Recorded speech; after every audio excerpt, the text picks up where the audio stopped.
So, yung recent hobbies ko would be watching anime talaga. Mahilig talaga ako sa anime. Aside naman sa anime, hobbies ko jogging. Parang gusto kong lumabas, nangyari sa UP, ganyan. Parang labas lang yung steam, yung stress na naramdaman sa katawan. And, ayun, kumain din. Kapag hobby ko kumain. Pero pagdating kasi sa mga fans, kunyari may fan gathering or syempre mga events, ako talaga yung ganyan. Like happy lang ako always yun yung nila, pero like hindi nila alam, pag off cam, ganito lang talaga. Tapos ang dami nga nasabi sa akin na, mas dami, nakikipag-usap.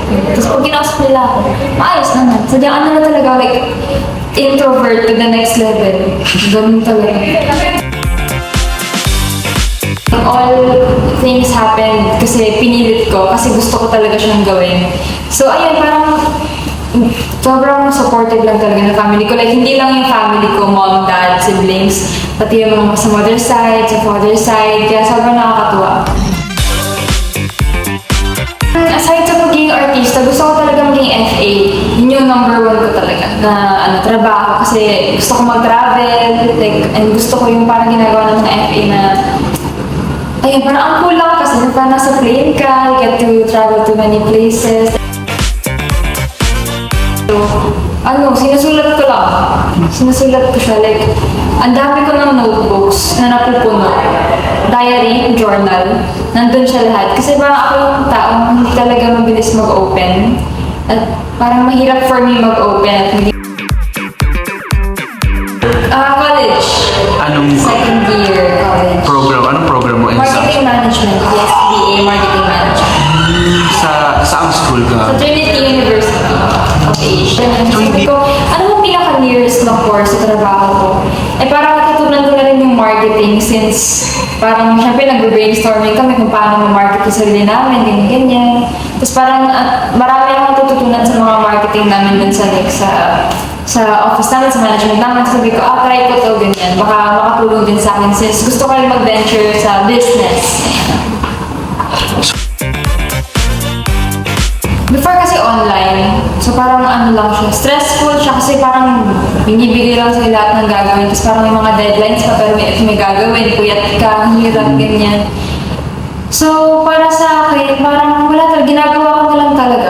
Like, time management. Parang tamad, nag-aaral kasi ako, procrastinate kasi ako talaga. Pero parang sabi ko, walang mangyayari, ganyan. So, kung may time ako, pinupush ko na lang talaga kahit mapuyat pa. Like, basta pag gising ko bukas, wala na. Wala namang problema, nagawa ko. Napuyat ka ako, pero tapos na. So, ganyan.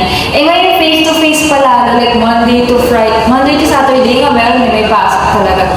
So, parang yung ginagawa ko, parang pinakausap ko na rin yung mga prof ko na, like, sana, bigyan niyo po ako na ganyan, chance, ganyan, hindi mo na ako makatake, ganyan, habulin ko na lang po. Kinakausap ko talaga sila kasi hindi talaga pwedeng bumagsak kasi, ayun, ayoko din talaga babayaan yung studies ko. Gusto ko i-pursue yung pagiging artista at the same time, hindi ako nasa-stop sa school.